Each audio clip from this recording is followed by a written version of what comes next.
नमस्कार दोस्तों, तो एक कोस्ट गार्ड की न्यू वैकेंसी के बारे में बात करेंगे जिसका एडवर्टाइजमेंट पब्लिश हुआ था 12 अक्टूबर को और इसकी लास्ट डेट है 25 नवंबर 2024। ठीक है, तो ये vacancy Indian coast guard regional headquarters east Chennai की तरफ से निकाली गई है। तो चलिए इस वीडियो को शुरू करते हैं। तो सबसे पहली पोस्ट है दोस्तों, इसमें name of the post engine driver general central service group C की नॉन गेस्टेड पोस्ट है। ठीक है, पे लेवल 4 में इसको पेमेंट मिलेगा। कैटेगरी वाइज है, ईडब्ल्यूएस कैटेगरी है, नंबर ऑफ वैकेंसी 1 है। ठीक है, एजुकेशन क्वालिफिकेशन की बात करेंगे तो इसमें मैट्रिकुलेशन पास होना चाहिए आपका किसी रिकग्नाइज्ड बोर्ड से। Certificate of competency as engine driver आपके पास होना चाहिए। ठीक है, डिजायरेबल क्या है, 2 years service as serving on a vessel.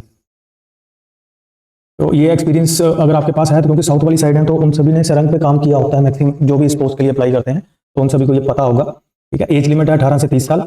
Relaxation central government of EWS category up to 40 years of age and have renders at least 3 years continue service as under government. तो ये आप एक बार चेक कर लीजिएगा। नेक्स्ट पोस्ट आती है लश्कर, ये भी पे लेवल 1 पे रहेगा और ईडब्ल्यूएस कैटेगरी है, 1 वैकेंसी है। एलिजिबिलिटी क्राइटेरिया की बात करेंगे तो इसका 10th पास होना चाहिए, 3 year एक्सपीरियंस ऑन बोट होना चाहिए। एज लिमिट की बात करेंगे तो 18 से 30 साल के इसमें भर सकते हैं। Age relaxation same as first vacancy की तरह है। नेम ऑफ द पोस्ट अभी नेक्स्ट आती है ड्राफ्टमैन्स। ठीक है, नॉन गेस्टेड पोस्ट है, पे लेवल 4 रहेगा। ठीक है, कैटेगरी की बात करेंगे जनरल कैटेगरी की 1 वैकेंसी है। एजुकेशन क्वालिफिकेशन की बात करेंगे डिप्लोमा इन सिविल और इलेक्ट्रिकल और मैकेनिकल और मैरीन इंजीनियरिंग और naval architect and ship construction from recognised university होना चाहिए। डिजायरेबल इन्होंने क्या मांगा है, 1 year experience in concern field with civil और इलेक्ट्रिकल मैकेनिकल मैरीन इंजीनियरिंग और naval architect and ship construction in government और स्टेशनरी ऑटोनोमस ऑर्गेनाइजेशन। तो इसमें इसका एक्सपीरियंस होगा तो उनको प्रेफरेंस दिया जाएगा। एज लिमिट की बात करेंगे 18 से 25 तक इसको भर सकते हैं। एज रिलैक्सेशन सेम है। ठीक है, जो आपको पहले बताया गया था। नेक्स्ट वैकेंसी की बात करेंगे fireman mech fireman general central service group C की नॉन गेस्टेड पोस्ट है, पे लेवल नंबर 2 पे रहेगा। कैटेगरी की बात करेंगे जनरल वैकेंसी 1 है। एलिजिबिलिटी क्राइटेरिया की बात करेंगे तो मैट्रिकुलेशन पास होना चाहिए, शुड बी फिजिकल फिट होना चाहिए। ठीक है, और इसमें बताया गया हाइट विदाउट शूज 165 सेंटीमीटर होनी चाहिए। Chest unexpanded 81.5 centimetre, chest on expansion 85 centimetre, weight 50 किलो। Endurance test. ठीक है, carrying a man weight 63.5 kg by fireman, क्योंकि इनको भैया बंदे लेके भागने होते हैं जब भी कहीं आग लगती है, तो इन्होंने अपनी अपनी एलिजिबिलिटी कंडीशंस मार्क कर रखी है। आप इनको एक बार पढ़ लीजिएगा। ठीक है, मैं सभी को पढ़ के नहीं बताऊंगा, वीडियो बहुत लंबा हो जाता है। एज रिलैक्सेशन 18 से 27 साल है। तो नेक्स्ट वैकेंसी की बात करेंगे सिविलियन मोटर ट्रांसपोर्ट ड्राइवर। ठीक है, ओबीसी का वैकेंसी 1 वैकेंसी है। एजुकेशन क्वालिफिकेशन की बात करेंगे 10वीं पास होना चाहिए। ठीक है, वैलिड ड्राइविंग लाइसेंस उनके पास होना चाहिए। Experience should have at least 2 year experience in driving motor vehicles, तो उनको एक्सपीरियंस भी होना चाहिए। एज लिमिट की बात करेंगे 18 से 30 साल ईयर्स है इनके लिए, ओबीसी कैंडिडेट्स के लिए। अभी नेक्स्ट पोस्ट की बात करेंगे। Name of the post multitasking staff mali general central service group C का पोस्ट है, पे लेवल 1 रहेगा। कैटेगरी वाइज वैकेंसीज हैं, OBC 1, SC 1। Education qualification matriculation होना चाहिए, experience 2 year experience as mali nursery organisation, तो माली कहीं ना कहीं तो कोई काम करा होगा। ठीक है, एज रिलैक्सेशन में मिला 18 से 22 साल। Relaxation by 3 years for OBC. ठीक है, and 5 years for SC candidates. ठीक है, तो ये वाला तो सभी में सेम है। नेक्स्ट पोस्ट आती है मल्टीटास्किंग स्टाफ चौकीदार, पे लेवल 1 रहेगा। ठीक है, नॉन गेस्टेड पोस्ट है। कैटेगरी जनरल है, 1 वैकेंसी है। एजुकेशन क्वालिफिकेशन 10वीं पास होना चाहिए और एक्सपीरियंस मांगा है 2 year एक्सपीरियंस है चौकीदार इन एनी रिकॉग्नाइज्ड इंस्टीट्यूशन, तो कहीं उसका एक्सपीरियंस होना चाहिए, चौकीदारी का काम किया होना चाहिए। ठीक है, 18 से 27 साल का इसका एज लिमिट्स है। ठीक है, अभी नेक्स्ट वैकेंसी की बात करेंगे मोटर ट्रांसपोर्ट फिटर। ठीक है, पे लेवल 2 में आएगा, नॉन गेस्टेड पोस्ट है। कैटेगरी वाइज वैकेंसीज देखेंगे, एसटी का 1 वैकेंसी है। एजुकेशन क्वालिफिकेशन मैट्रिकुलेशन होना चाहिए, 2 year एक्सपीरियंस इन ऑटोमोबाइल वर्कशॉप। डिजायरेबल इन्होंने मांगा है आईटीआई डिप्लोमा होना चाहिए रिलेटिव ट्रेड में, और एज लिमिट 18 से 32 साल for ST candidates and relaxation for central government apply up to 45 years of age age जैसे इन्होंने सभी पोस्ट में बताया क्या है वैसे रहेगा। नेक्स्ट पोस्ट की बात करेंगे electrical fitter skilled non gazetted post है, पे लेवल 2 रहेगा। कैटेगरी वाइज की बात करेंगे तो ओबीसी कैटेगरी का 1 वैकेंसी है। एजुकेशन क्वालिफिकेशन 10वीं होनी चाहिए। ये देखो और करके बताया हुआ है, should have successfully completed apprenticeship reputed workshop से इसका कंप्लीट होना चाहिए, और should have complete training course as electrical fitter from an ITI, या ये हो। फिर 4 year experience in the trade for which no training is available, या ये हो। Should qualify trade entrance examination. ठीक है, तो ये इसका भैया एग्जामिनेशन भी क्लियर होना चाहिए। एज लिमिट की बात करें 18 से 30 साल फॉर ओबीसी कैंडिडेट्स हैं। ठीक है, नेक्स्ट पोस्ट की बात करेंगे internal combustion engine fitter ICE fitter, इसमें जनरल का 1 वैकेंसी है।